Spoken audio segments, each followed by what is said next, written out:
and you're in pain, soothing as a springtime rain, to have a friend right in your corner, your heart will feel a little warmer. Tender loving care, tender loving care, each warm and friendly touch lets someone know you care so much. Tender loving care, tender loving care.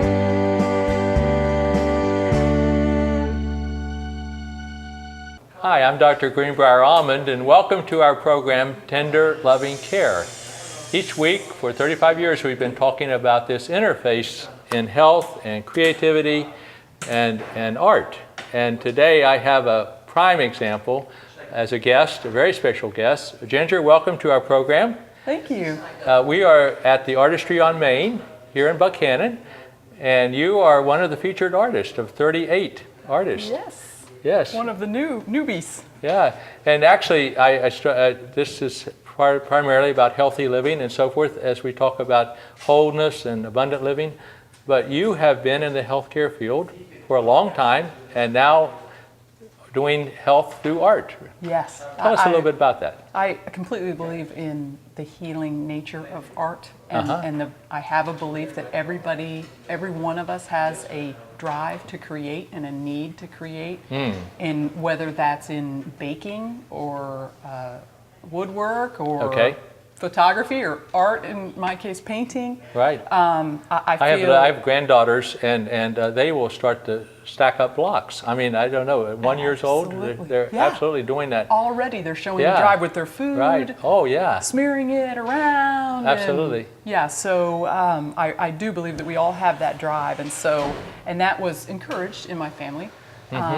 However, I also had this idea coming out of college or coming out of high school, really, that I probably couldn't necessarily make a career out of art because I've always done art for as long as I can remember.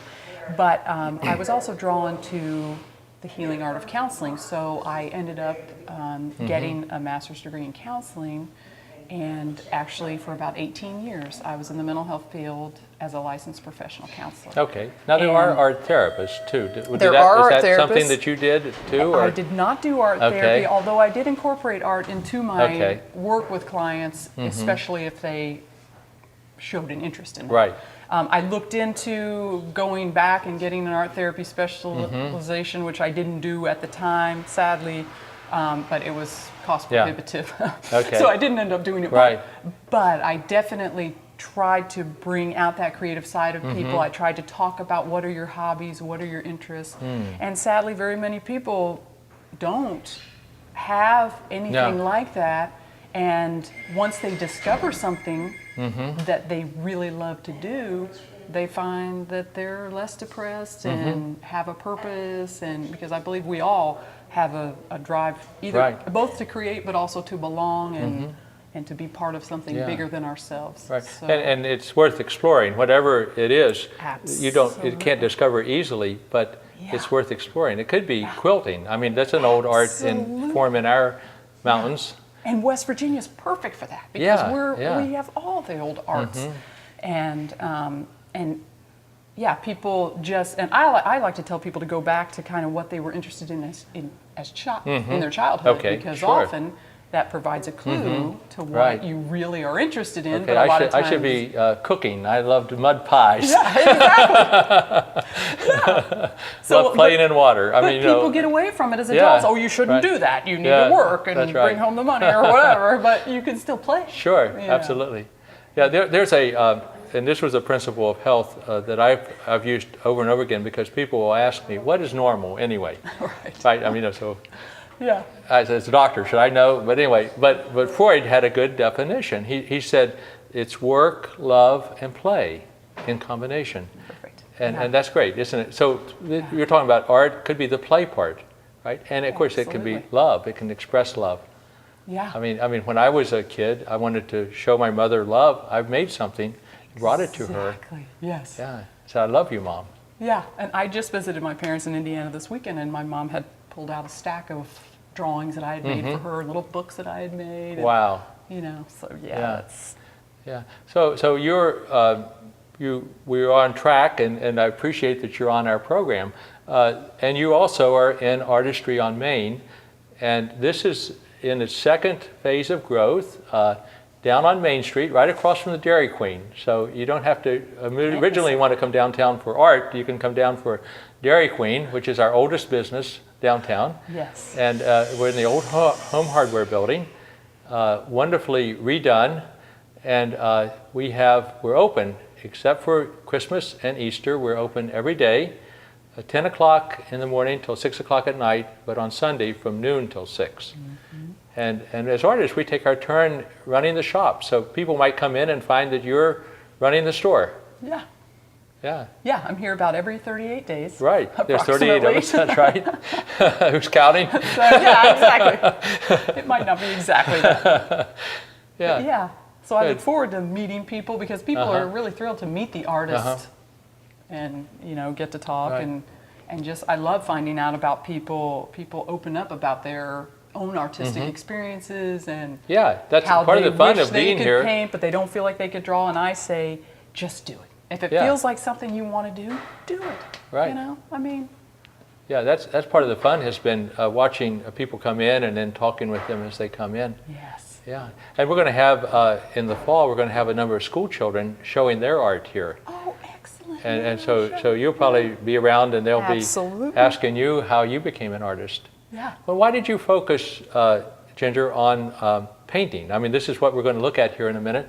I mean, you have different ways to creativity. You said explore your creativity. Here you are in the paints.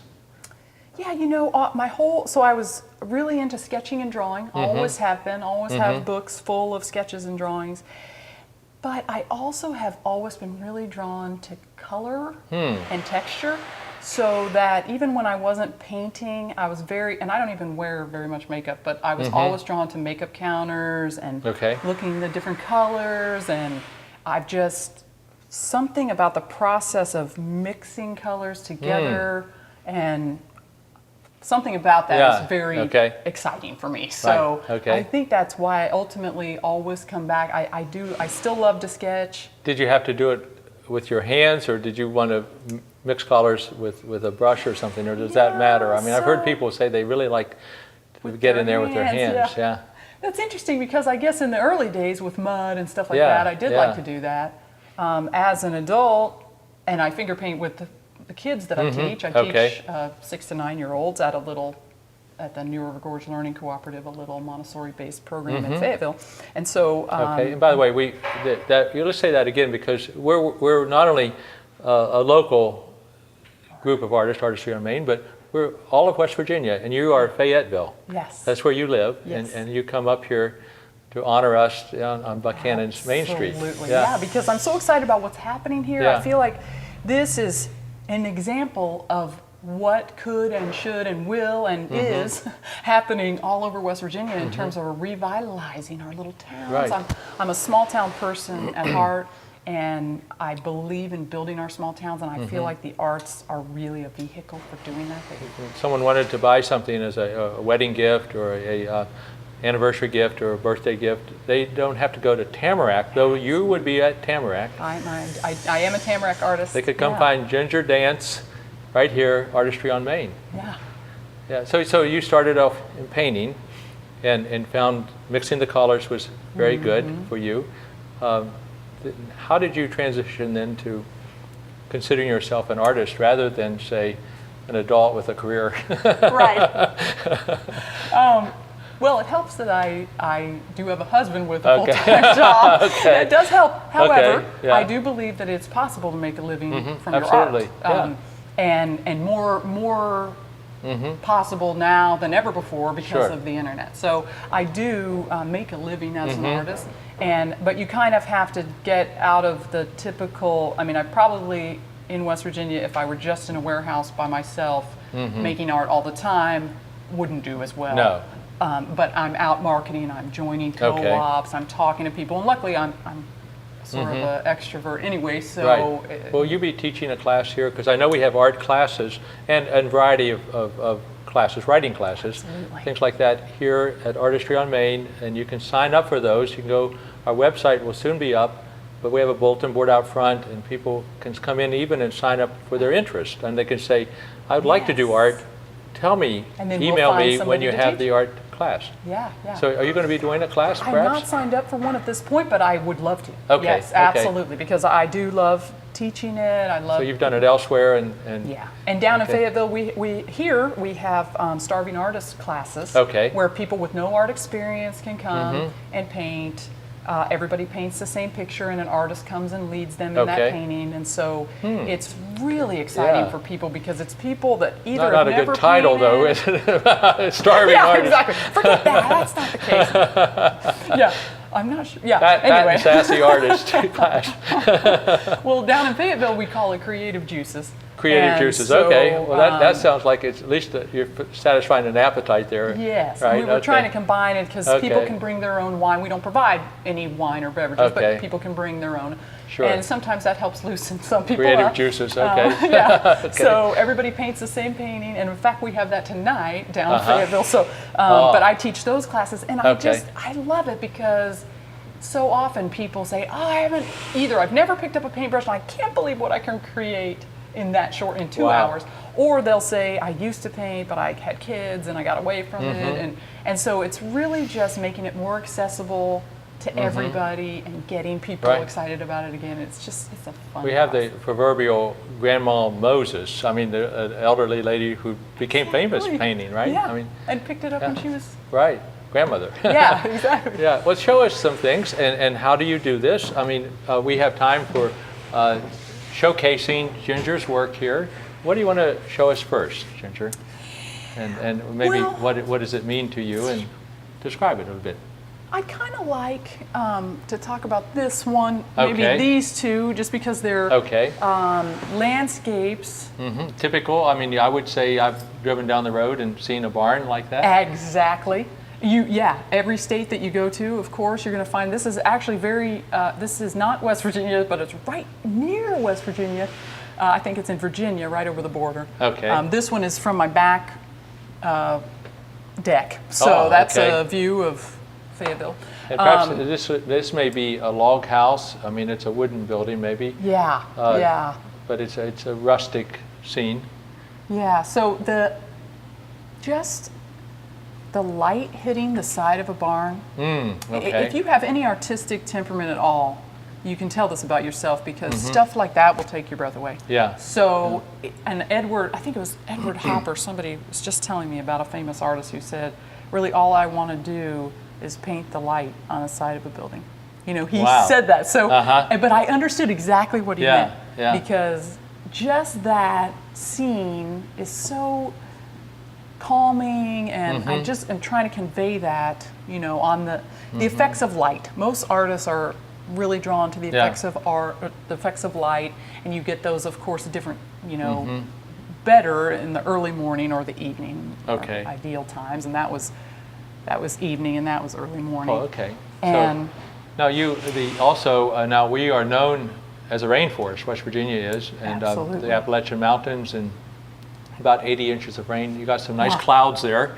yeah, You're trying to showcase that too. Yeah, There's a lot exactly. of light in clouds. I mean, as a yes. kid, I used to lay there and watch absolutely. the Me make too, the yeah, objects. and, yeah. Yeah, so you do clouds I wish nicely. that I could jump up there. Yeah. And clouds have many different colors besides white in Uh-huh. them.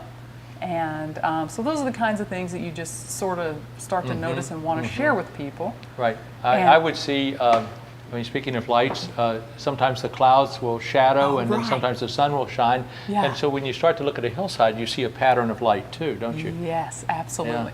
And the New River Gorge where I live, of course, is just endless fodder for. Yeah. But I don't even consider myself a landscape artist, Okay. interestingly enough. Mostly because a lot of times when I see a landscape, I'm not sure how I can convey that in a way that's any more beautiful than it already is. Okay. And we've got so many great photographers Oh, yeah. and things Yeah. in West Virginia that are capturing that. So I actually... So you don't want to be realistic. I mean, you're creating a feeling as much as anything. Yeah, so I don't do Okay. exact photorealism, as you can kind of tell. Yeah. What is your mood then generally? I mean, you're to me, I mean, you're an upbeat person. Yes. But I mean, is that what you're conveying in your art? I think I do. I am a happy painter in terms of when I am down, that's when and probably when I should be painting and when I probably need it the most, but that's when I am the least interested in it. I Okay. find that I'm drawn to other pursuits if I'm feeling down. So I actually paint as an expression of joy and, living and vitality and that kind of stuff. Yeah. So, well, let me ask you about a painter who was known, I guess, to have some type of mental illness, Van Gogh. He had a wonderful painting, Starry Night. It's a wonderful song about that. The pictures, I mean, the stars are so bright and so big. I mean, they're bigger than I would think stars are, but he painted them that way. Was he helping himself, or was he?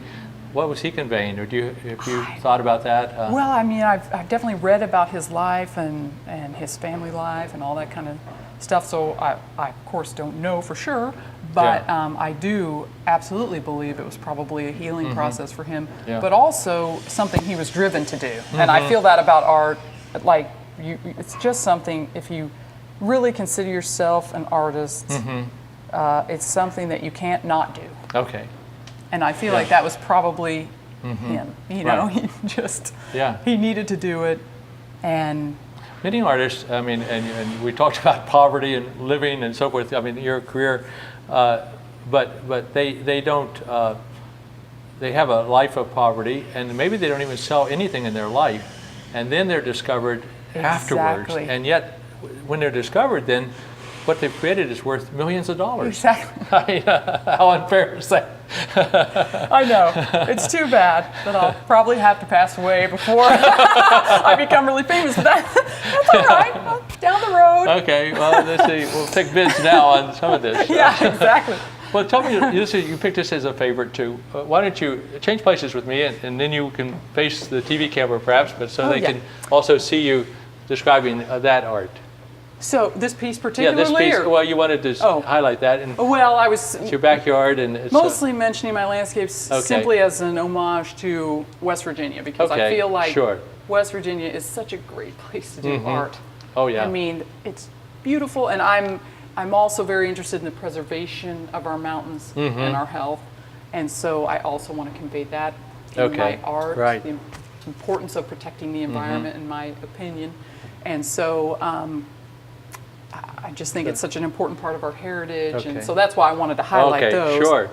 And then, but I also wanted to mention this pearscape down here because I'm also very drawn to domestic objects, and you can see I've got a coffee cup and a tea pot and pears. First of all, is it easy to paint objects or not? I mean, I'm not an artist. I haven't tried to draw this, but I see them over and over again. People have painted objects. Yeah. We even have some of those hanging in our kitchen. I mean, yeah, exactly. Well, I think they appeal to people for one thing. They're familiar to people. Okay. They're a lot of times some real basic shapes. So that does make, like, a pear is sort of really a circle and a triangle. Right. I mean, you can break them down. And so a lot of times in beginning drawing classes, they'll teach you to do a still life like that. And you feel like you have a success. I mean, it stays still, so it doesn't run away from you or stretch or whatever. Like I'm trying to always do my cat, and just when I get to the crux point, he'll move. Right. So apples and stuff don't do that to you. So that may be part of the thing, but also it appeals to people. It appeals to me in terms of I like celebrating the everyday, celebrating the little bit of light coming in the kitchen window on your apple. And I'll go back to a mental health principle just for a minute here because we're talking about art, but object relations. I mean, if we want to know who's healthy, who's not healthy, did they relate to a teddy bear, let's say? Yeah. Did a child have something like this that they would paint or gravitate to? Yeah. So objects, I think are really important to people, and so that maybe they've been painting them all their life, and so that's more familiar and feels better to them. And so anyway, I do you do wonderful objects here then. thank you. Yeah, I do a lot of those kinds of things just because. But I'm also sort of moving in an abstract direction. So, okay. And this would be an example of a playful. Wow. This yeah. is gluing stuff on. I love music. Okay. So I like listening to music. And so just papers that people have given me. Somebody gave me this wrapping paper, and these are the things that come off. Collage, they call that collage? Collage, yes. Okay. Yeah, where you're just. And the things that come off of your paper coffee cup, I always save those. My husband always says, "What are you going to do with all this?" I say, "Well, I'll show you." And so they end up in my paintings. Oh yeah, this is a city scene. Yeah, so this I try to make it look a little bit. But it's something else. It's cardboard, but it's like a city. I mean, that's a building. Yeah. So it started looking like so some abstracts you just leave completely abstract. Nobody could. Or non-representational is actually what it's called. So that doesn't represent, you can't look at that and say, oh, there's a pear or there's a mountain.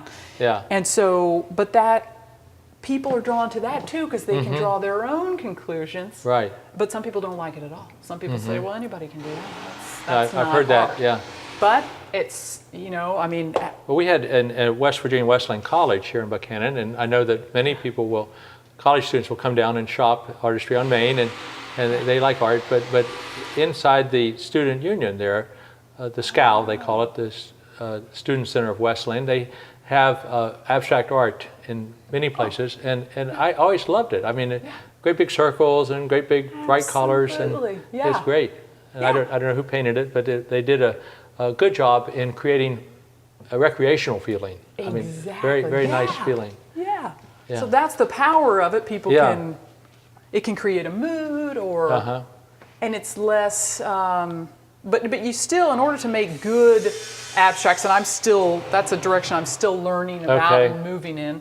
But you still have to know something about composition and design and all that kind of stuff to. Right, you could paste stuff on a board and have junk, but not art. Yeah. I mean, there's a difference. Yeah. Well, yeah. Although. I guess to me, art is a form of self-expression. Okay. So if it is meaningful to you, someone might come along and say, that's terrible. Well, that's right. But if it means something to you, I don't think there's any such thing as bad art. I teach that to little kids. I have a grandfather story, just a brief story, but a little 2.5-year-old granddaughter, and she visited us for a week, and so we're doing art. And we got the finger paints and so forth. So she went outside and got a rhododendron leaf. And she brought in and pasted it onto the art that she was creating. And it's a treasure. Brilliant. Yeah. I mean, because not only is rhododendron is our state flower, and I think she was trying to get at that some because we were watering flowers and everything like that. But it's her creation, and of course, and I think it's very well done too. But I mean, absolutely, yeah. That's beside the point, I guess. That her point being that she created something, and it was brought together a lot of elements that we were talking about. And kids just are a perfect example. They just get in there and make as much art as possible just because they want to. Yes. And they don't sit around judging it. They just do. Oh, yeah. And if adults could stick with that, because really the only way to get good at art is just to do a lot of it. Okay. Just to. Right. Well, there's a book called The Tipping Point, and it's about how to be successful. And when do people become successful? It's a study of people's lives. And the Beatles, which were important to me anyway, had something going for them. They went to make music in Germany as a group. They didn't speak German, and they were asked to play from early morning to late evening. Anyway, they passed the 10,000 hours of playing together in Germany, just doing. And when they had a chance to get on the world stage, they could perform. 10,000 hours seems to be the cutoff. So do art, right? Do. If you start young, you'll get to 10,000 hours when you're a teenager. Absolutely. People think it's just an inborn gift that somebody has, but if you look at any artist over time, you will see that they just consistently they worked. And Pablo Picasso said, inspiration exists, but it has to find you working. Ah, okay. And I think that's so true. You don't just come up with a great idea. Yeah. you're sitting there going through your stuff and putting paint on paper, and then you say, oh, what about this? And oh, maybe I'll try this, and then magic happens. Right. Wow. So you're experimenting with the abstract art. Now here's it looks like a dogwood. Yep, absolutely. And that's very beautiful up close. This was originally for a tamarack show, celebrating nature in West Virginia, and of course, you know, we have beautiful dogwoods in the spring, and this one just happened to be blooming. So right. Do you have a sense of a mission? I mean, you mentioned tamarack, and you mentioned what would be West Virginia scenes. I mean, are you trying to say create a lot of West Virginia scenes, or are you trying to? You said you're trying to save the mountains in a way. Yeah. I mean, is that do you have a sense of mission as to where your art's taking you? It's definitely part of it, and I communicating guess, something. Yeah, I want to communicate life experience, you know, and West Virginia is very important to me, very dear to me. I've lived here since 1998, and I think it's beautiful and worth preserving and celebrating. Right. And so that definitely comes out. But most of all, I just want to be authentic. I just want to make art that's really coming from me. I sometimes, when you're trying to market your work, you sometimes get off track and start to think about, well, what's going to sell? Right. And that's unfair to you, or maybe to the person you're selling to. Exactly. Also. Right. Because they really want to buy something authentic too. They don't want to buy something that means something to you. Yeah, Yeah, right. Absolutely. And so it's easy to kind of fall into that trap and then say, no, I want to just make. So what I tried to bring here was a little representational. I feel like, I mean, because getting into this gallery was an exciting thing, and you know, I love being part of something that's building and a whole art movement in West Virginia. And so, you know, I've got music, and so there is a lot of West Virginia heritage kind of stuff here too, which I am interested in. Right. So I mean, and I would think as a Artistry on Main, you know, representing Buchanan and Central West Virginia, there'll be folks who want to buy something that would be West Virginian. I mean, they might be sending it out of state because they have a sister or someone who's moved away, and she pines for West Virginia, but she can't get home. So a certain scene would be a good birthday gift or something like that. So I mean, you're probably wise to, if it's following your own interest, to create things like that. Yeah. Yeah. Well, where do you think Artistry on Main is going? I mean, you mentioned that it's a vibrant new enterprise. We have gone through a second stage. We are 38 artists. I think other people are wanting to come as artists to be juried and come. We just don't have the space, I understand. Exactly. Yeah. But are we on the right track compared to other artists or other places you've worked in? I feel yes. I think this is a great model. It's a matter of getting the word out and getting people here.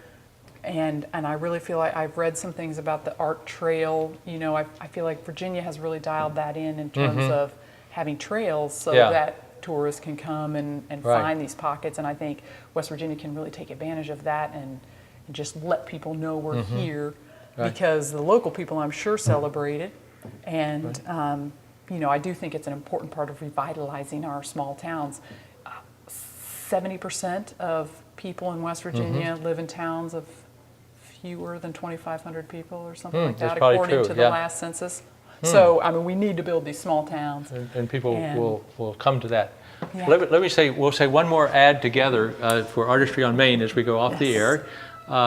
We're with Ginger Danz. We're at Artistry on Main. It's an exciting place to be, as you can tell. We're open from when to when? Monday through Saturday, we are open 10 to 6. And on Sunday, I thought it was 10 to 4. Oh, okay. Is it, or is it noon to 5? Noon to 6, I think. But anyway, you check our webpage. All right. Oops, sorry. That's okay. And 38 artists and folks like Ginger Danz. And it's very exciting to be here. Thank you, Ginger. Thank you so much. Okay. I appreciate it. See you next week.